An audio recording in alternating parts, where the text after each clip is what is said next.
오늘은 요한복음 12장 1절에서 8절의 말씀을 가지고 낭비하고도 행복했던 마리아의 헌신이란 제목으로 은혜를 나누도록 하겠습니다. 하루는 정형외과에 모녀로 보이는 두 환자가 찾아왔습니다. 근데 어머니인 듯한 할머니가 딸의 손을 꼭 잡고 있었습니다. 그래서 의사가 물었습니다. 할머니 어떻게 오셨어요? 그랬더니 어머니가 이렇게 대답을 합니다. 얘는 제 딸이에요. 얘가 초등학교 때 외갓집에 놀러 갔다가 농기구에 다쳐 왼 손가락이 다 잘렸어요. 다행히도 네 손가락은 그때 접합수술을 받고 회복했지만 결혼 반지를 끼워야 할 약지 넷째 손가락만 이렇게 잘려 있습니다. 이제 2달 후면 시집을 가는데 사위는 괜찮다고 하지만은 그래도 어찌 그런가요?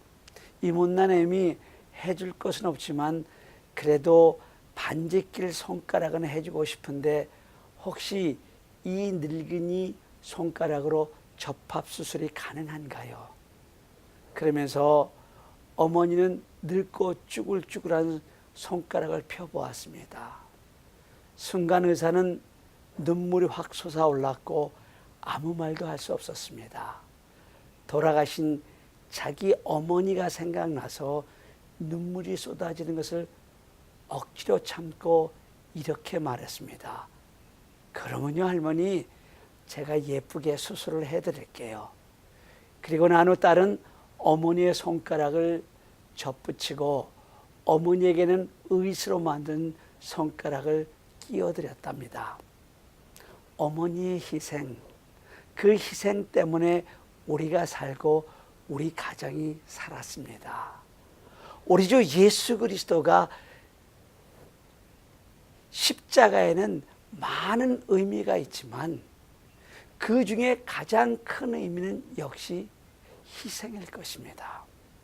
오늘 본문에는 한 여인의 기록한 희생 사건이 기록되어 있습니다. 예수님이 십자가에 죽기 엿새 전에 베다니에 가셨습니다. 베다니는 예루살렘에서 가까운 예수님이 십자가에 들릴 때 자주 가시던 마을입니다. 거기 베다니에는 예수님이 사랑하는 나사로와 마르다와 마리아 세 남매가 살고 있기 때문에 더욱 그랬습니다. 그런데 이번 예수님의 베다니 출입은 좀 특별한 것이었습니다. 오늘 본문이 6월절 엿새 전에라고 시작하는 것처럼 예수님은 이제 엿새 후면 6월절 어린 양으로 곧 십자가에 못 박혀 돌아가시기 때문입니다. 그런데 그날은 예수님으로부터 고침을 받았던 문둥이 시몬이 예수님을 초청해서 예수님이 그 집에 막 도착하여 사람들과 이야기를 나누고 있는데 갑자기 놀라운 사건이 일어난 것입니다. 마리아가 들어오더니 다짜고짜 예수님의 발에 향유를 부어드리는 것입니다. 그것도 조금 붓는 것이 아니라 아예 향유가 담긴 옥합을 깨뜨리고 몽땅 다 부어드리는 것입니다. 3절입니다. 마리아는 지극히 비싼 향유 곧 순전한 나드 한 근을 가져다가 예수의 발에 붓고 자기 머리털로 그의 발을 닦으니 향유 냄새가 집에 가득하더라. 마태복음 26장에서는 그 값이 무려 300데나리온이나 된다고 했습니다. 당시 노동자 한 사람의 하루 품삯이 1데나리온이었다고 한다면은 300데나리온이라고 하는 것은 성인 노동자가 거의 1년 동안 벌어 쓰지 않고 모아놓은 거액입니다. 이 향유는 마리아의 전 재산일 수가 있습니다. 이런 엄청난 거금을 어떻게 마련했는지는 모르지만 마리아는 이 향유를 어쩌면 결혼 자금으로 지참금으로 사용하려고 준비해 두었을지도 모릅니다. 그런 300데나리온이나 하는 향유를 일시에 예수님의 발에 부은 것입니다. 그것만이 아니지 않습니까? 마리아는 예수님의 발을 그 머리털로 닦기 시작을 합니다. 탈무드에 보면 이스라엘 사람들에게 머리는 대단히 중요한 것이었습니다. 그래서 남자는 평상시에도 키파라는 모자를 늘 쓰고 다녔고, 여자는 다른 사람 앞에서 머리를 푸는 것은 이것은 이혼 사유가 될 정도였습니다. 여자는 오로지 남편 앞에서만 머리를 풀어야 했습니다. 그런데 마리아는 예수님의 발에 향유를 붓고 머리를 풀어서 그 머리카락으로 예수님의 발을 씻습니다. 누가복음 7장 44절과 45절에서는 이렇게 기록되어 있습니다. 그 여자를 돌아보시며 시몬에게 이르시되 이 여자를 보느냐?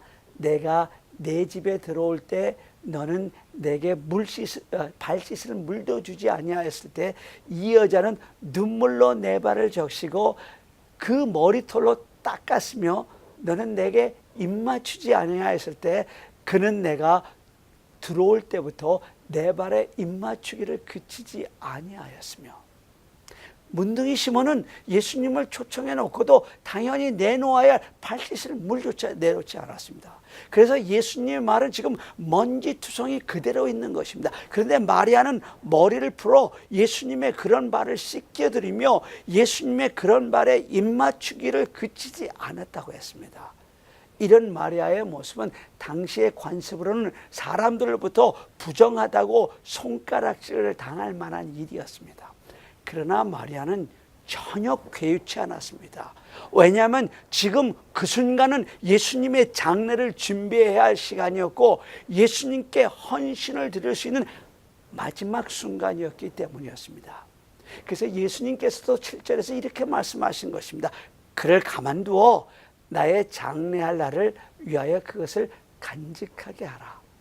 우리가 여기에서 한 가지 질문을 하게 됩니다. 그것은 마리아가 어떻게 이 주님의 고난의 때를 알았을까 하는 것입니다.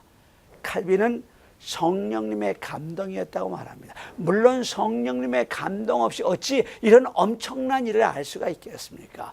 그런데 우리가 내복음서에 나타난 마리아의 삶을 자세히 살펴보면 마리아는 주님을 만날 때마다 늘 주님 발 앞에 앉아서 주님의 말씀을 경청했던 것을 우리는 알 수 있습니다. 심지어 언니 마르다가 예수님 앞에 앉아서 말씀을 듣고 있던 마리아를 좀 부엌으로 내어보내서 나 좀 도우라고 말씀 좀 해주세요 할 만큼 마리아는 예수님의 말씀에 열중이었습니다.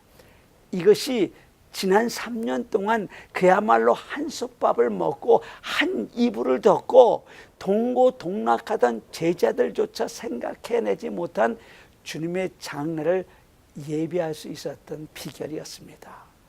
마리아는 주님의 말씀을 경청하는 삶을 살았기 때문에 주님의 고난의 때를 알 수 있었던 것입니다. 마리아의 눈과 귀는 언제나 예수님의 입에서 나오는 말씀에 집중되어 있었습니다. 그러나 제자들은 달랐습니다. 제자들의 관심은 오로지 예수님이 이스라엘의 임금이 될 때 자기들이 차지할 자리에 가 있었던 것입니다. 그래서 그들은 예수님께서 하신 말씀을 흘려보내 버린 것입니다.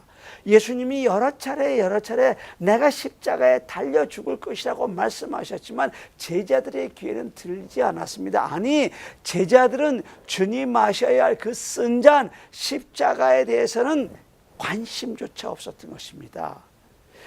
제자들의 관심은 보리떡 5개와 물고기 2마리로 수천 명을 먹이시고 물 위에 걸으시고 나면서부터 안진병이 된 자, 소경된 자를 고치시고 죽어서 썩어 냄새나는 나사로를 살리신 그 능력에 주님에게만 관심이 집중되어 있었던 것입니다. 아마 그들은 내가 관원들에게 붙잡혀 곤욕을 당하다가 십자가에 죽으리라고 하시는 그 주님의 말씀을 들을 때 그들은 이렇게 생각했을 것입니다. 아닙니다. 당신은 죽지 않습니다. 당신은 능력자요, 메시아요, 이스라엘 해방할 구원자이십니다. 그때 나는 당신의 우편에 앉게 될 것입니다. 그들의 귀에는 도무지 예수님께서 고난을 당하고 죽음을 당하게 될 것이라는 말씀이 들려오지 않았던 것입니다. 그래서 예수님은 십자가를 지시러 예루살렘으로 올라가시는 길인데 내가 높은 자리에 앉을 것이니 내가 높은 자리에 앉을 것이니 티격태격 싸워서 예수님의 마음을 심히 아프게 했던 것입니다. 그러나 마리아는 달랐습니다. 마리아는 주님을 만날 때마다 마음을 활짝 열어놓고 주님의 말씀을 듣습니다. 그러면서 주님의 그 아픔과 마음을 헤아립니다. 누가복음 7장 38절에서는 이렇게 증언하고 있습니다. 예수의 뒤로 그 발 곁에 서서 울며 눈물로 그 발을 적시고 자기 머리털로 닦고 그 발에 입 맞추고 향유를 부으니, 지금 예수님의 발에 뚝뚝 떨어지는 두 가지 액체가 있는데, 하나는 마리아의 최고의 헌신을 상징하는 300데나리나 되는 그 향유였고, 다른 하나는 예수님의 십자가의 고난을 슬퍼하는 그 마리아의 눈물이었습니다. 마리아는 주님의 말씀에서 주님의 마지막 때가 가까웠음을 깨닫고 주님이 문능히 시몬의 집에 오신다는 소식을 접하자마자 가장 깊숙한 곳에 간직해 나왔던 그 향유 옥합을 들고 뛰어나와 주님의 발에 부은 것입니다. 그래서 마리아는 주님이 십자가의 대속의 죽음의 날을 미리 알고 주님의 장례를 예비하게 되는 놀라운 축복을 받게 된 것입니다. 여러분, 이런 축복을 받고 싶으십니까? 그러면 주님 말씀 앞에 서세요. 말씀을 통해서 주님의 말씀을 읽을 때까지, 말씀을 통해서 내 귀가 아니라 내 심장으로 주님의 말씀이 들려올 때까지 주님의 발 앞에 서서 주님의 말씀을 들어야 합니다. 그런데 이 마리아의 헌신이 더욱 귀할 수 있었던 것은 바로 시기를 놓치지 않은 헌신이었기 때문이었습니다. 과학기술처 장관을 보냈고 호서대학 총장을 지내시는 전근모 장로님께서 천추의 한을 남기는 일이 하나 있다고 합니다. 그것은 고등학교 동창이요 베스트 프렌드인 김재익 박사에게 복음을 전할 기회를 놓쳐버린 것입니다. 당시 김재익 박사는 대통령 경제수석 비서관으로 일을 하고 있었는데, 정근모 장로님은 그에게 복음을 전하려고 여러 차례 기회를 노렸지만 그때마다 기회를 놓치곤 했습니다. 그러는 중에 절호의 찬스가 왔습니다. 김재익 박사가 대통령을 모시고 동남아 순방을 떠나기 전 날 두 가정이 정근모 박사님 댁에 모여 저녁 식사를 하게 되었습니다. 마침 정근모 박사님도 학술회의차 그 다음날 중국 북경을 방문하게 되어 있어서 식사를 하면서 여행에 대한 이야기로 꽃을 피우다 보니 그만 밤이 늦어 여행 준비로 마음들이 바쁜 나머지 복음을 전할 수 있었던 기회를 놓치고 만 것입니다. 정근모 박사님이 중국 학술회의 참석자, 중국에서 청천벽력과 같은 소식을 듣게 된 것입니다. 바로 아웅산 폭파 사건의 소식입니다. 김재익 박사는 이미 이 세상 사람이 아니었습니다. 정근모 장로님은 그날 밤 마지막으로 장로님 댁에서 식사를 나누는 때를 생각해 보며 하나님이 가장 좋은 시간을 주셔서 사랑하는 친구에게 구원의 복음을 전할 수 있는 기회를 주셨는데, 그만 외국 여행에 마음들이 들떠서 그 기회를 놓치고만 사실에 수십 년이 지난 지금도 눈시울을 붉힌다고 합니다. 여러분 꼭 기억하세요. 내일은 내 것이 아닙니다. 나의 기회는 지금 이 순간 오늘밖에 없습니다. 여러분, 지나고 나면 붙잡을 수 없는 것이 기회이고, 또 지나고 나면 다시 돌아오지 않는 것이 기회입니다. 마리아의 헌신이 귀했던 것은 바로 기회를 놓치지 않았던 그 헌신이기 때문에 그렇습니다.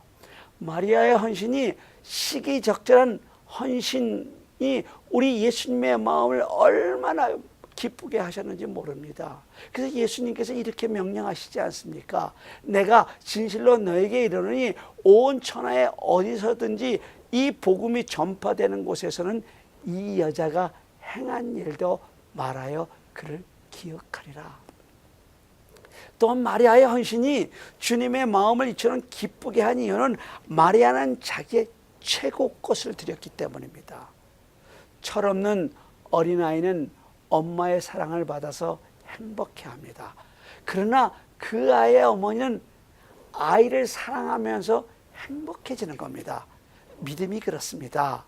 처음 예수님을 믿을 때는 내가 얻은 구원이 귀하고 내가 누리는 축복이 귀합니다. 그러나 신앙이 깊어지면 주님이 귀하고 성령의 임재 속에서 살아감이 귀하게 느껴지는 것입니다. 나를 드릴 수 있음에 감사합니다. 기도의 초기의 단계는 하나님께 구하는 기도를 드립니다. 그러나 그 기도가 깊어지면 하나님을 구하는 기도, 하나님만을 구하는 기도를 드리게 되는 것입니다. 예배가 그렇습니다. 낮은 단계의 예배는 내가 받는 감동과 내가 받는 은혜만 생각합니다. 그러나 그 예배가 깊어지면 그 예배에 임재하신 하나님 때문에 행복해합니다. 나를 하나님께 더 많이 더 깊이 들을 수 있어서 행복합니다.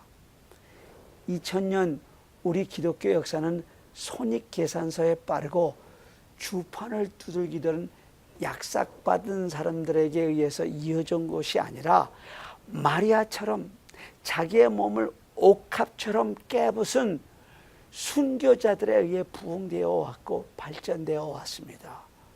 교회를 세우는 사람들은 주님을 위해 자기 것을 많이, 아주 많이 낭비하고도 행복할 수 있는 사람들입니다. 이제 내가 내 옥합을 깨트릴 차례입니다. 교회를 위해 땀 흘리며 수고할 때 내 수고가 힘에 겨우면 겨울수록 내가 주님께 바쳐야 할 옥합은 아름답게 깨져가고 있는 것입니다. 주님 앞에 시간을 들여야 되는데 세상 일이 분주해서 그 세상 일을 차리지 않고서는, 시간에 피를 내지 않고서는 주님을 섬길 수 없고 예배할 수도 없고 주님께 더 가까이 나아갈 수도 없습니다. 시간을 송두리째 깨서 깨어진 향유 옥합이 되어 주님께 드릴 때만이 그 향기는 우리 주변을 진동시킬 수 있는 것입니다. 여러분, 오늘 본문의 마리아를 보십시오. 주님이 기뻐할 수 있다면 내가 무엇을 해도, 내가 무엇을 드려도, 나를 깨고 나를 송두리째 쏟아 부어도 행복할 수 있었습니다. 낭비할수록 행복할 수 있었습니다. 아니, 그 사랑을 내가 낭비라고 할 수 없습니다. 이야기를 하나 하고 제가 말씀을 마치도록 하겠습니다. 인도에서 선교 사역을 하시던 미국 목사님 한 분이 어느 날 겐지스 강을 거닐고 있었습니다. 강가에 나가보니 한 여인이 두 아들을 데리고 강둑을 따라 걸어가고 있습니다. 한 아이는 잘생겼고 다른 아이는 몸이 불구인데도 앞을 보지 못하는 시각장애였습니다. 인도에서 오랫동안 선교 사역을 하던 이 선교사님은 직감적으로 느낀 것이, 저 여자가 두 아들을 겐지스강에 빠뜨려서 자기 신에게 제사를 하려고 하는 것을 느꼈습니다. 또 이런 일을 여러 차례 보았고 경험했습니다. 이번에도 아니나 다를까 한참 후에 저 멀리 갔던 그 여인이 다시 걸어 나오고 있는데 두 아이 중 하나가 보이지 않는 것입니다. 그런데 놀라운 것은 잘생기고 정상적인 아이는 없어지고 불구자요 시각장애자만 데리고 돌아오고 있었던 것입니다. 선교사님은 너무 놀라서 그 여인에게 이렇게 물었습니다. 아니, 신에게 바치려면 불구에다 눈이 멀어 세상을 살아가기 어려운 아이를 바칠 것이지 왜 성한 아이를 바치셨습니까? 그랬더니 이 여인이 정색을 하며 이렇게 대답했다고 합니다. 선생님, 미국에서는 어떤 신을 섬기고 있는지는 모르지만 여기 인도에서 섬기는 신은 우리가 최선의 것을 드리는 것을 원하고 있다고 우리는 믿습니다. 그러니 정상적인 아이를 드려야지 어떻게 불구의 몸을 가진 아이를 드리겠습니까? 이 여인의 말이 무슨 의미일까요? 당신의 신은 최선의 재물이 아니라도 받으십니까? 하는 질문 아니겠습니까? 당신의 신은 우롱당하고도 모르는 바보신이 아닙니까? 하는 질문이 아닙니까? 만약 생명도 없고 호흡도 없는 우상을 섬기는 사람이 그렇다고 한다면 Almighty God, 만군의 여호와를 섬기는 우리는 어떻게 살아야 합니까? 여러분과 제가 주님이라고 부르는 분은 우리를 먼저 사랑하시되, 아직 우리가 죄인 되었을 때, 아직 우리가 연약할 때 우리를 위해서 십자가 위에서 죽으신 분이 아닙니까? 그렇다면 적어도 이 힌두교 여인보다 나아야 되지 않겠습니까? 여러분, 귀한 옥합은 뒤로 감춘 채 껍데기만 가지고 주님을 사랑했다고 말하지 마십시오. 나에게 있는 가장 귀한 것을 드릴 때 사람이 감동하고 주님이 감동하시는 겁니다. 사랑하는 여러분, 손해보고도 좋은 사랑을 아십니까? 낭비하고도 기쁜 사랑을 맛보셨습니까? 주님을 사랑하기 위해서 뭔가를 잃어보시고 바쳐보시고 빼앗겨 본 경험이 있으십니까? 그럴 때 그것이 진정한 행복이 아니었습니까? 낭비할수록 행복한 사랑, 그것은 우리 주님의 사랑이고 또한 오늘 우리가 주님께 바쳐야 할 아름다운 사랑입니다. 이 사순절에 기도로, 예배로, 헌신으로 이 낭비할수록 아름다운 사랑을 바칠 수 있는 여러분과 제가 되기를 간절히 바랍니다. 다 같이 기도드리시겠습니다.